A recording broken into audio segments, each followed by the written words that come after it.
Hi, I'm Grant Norsworthy. Thank you for giving me a chance to introduce myself. By now you may have noticed that this is an Australian accent, although I'm not even sure I'm representing it accurately because I've been married to a New Zealander for 6 years. Marrying a New Zealander for an Australian is a bit like an American marrying a Canadian. Perhaps my favourite Australian term is this two-word term, which is fair dinkum. And it's a wonderful little term because it means legitimate, real, worthwhile, honest, valuable. And when I speak, I try to be fair dinkum. This is my declaration of what's been done for me. Words, the way we use them changes the way we think, and the way we think changes the way we live. And we'll notice in our English language that a lot of words, over time, they change in the way they're used, in what they mean even. For example, the word spam has changed. The word gay has changed in how it's used and what it means. The word liberal has changed in what it means. But I'm particularly interested in the word worship. And for us who belong to the Christian culture, for us who call ourselves Christian or followers of Jesus, this word worship, we are allowing it to change in its meaning. Shown to me, grace shown to me, so I can live. Worship band, worship song, worship experience, worship service, worship CD.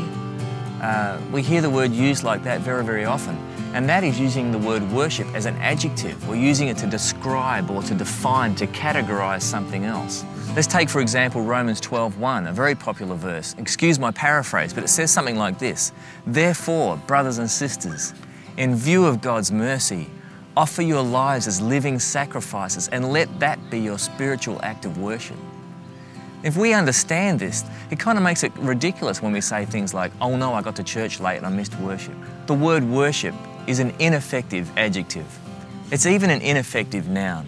And as I look at the Bible, I don't see the word worship ever used in Scripture to describe something else. I don't see worship leader, worship band, worship song in the Bible. I see the word worship used as a verb. It's something that I do. It's something that is done by people. And there is a noun version of the word worship. It is worshipper. It is something that I choose to be, or perhaps something I would choose not to be.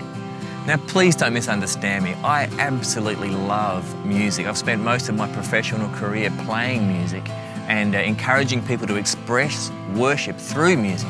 I'm not saying that singing love songs to God is wrong. I'm just thinking that we should be defining it for what it is and realizing that the songs are not the worship. The songs are a means of expressing worship, something that's much more mysterious that's going on inside my life. And it must not be the only way to express worship. There are so many other ways, particularly when we read in the Bible, that it's to remain uncorrupted by the world and to care for orphans and widows. So how do we make sense of all this? How do we make it real? How do we get fair dinkum about worship? This is what it comes down to for me. Jesus, with a voice that's not condemning me and is telling me that at the same time He loves me very much. He's convincing me that the main problem with the world today is that I am selfish and He is the solution. And He would have me do this as an expression of worship. Each time I'm faced with a choice, I should take the selfless choice, and in doing so, allow my life to be surrendered as a living sacrifice. This is my declaration of what's been done for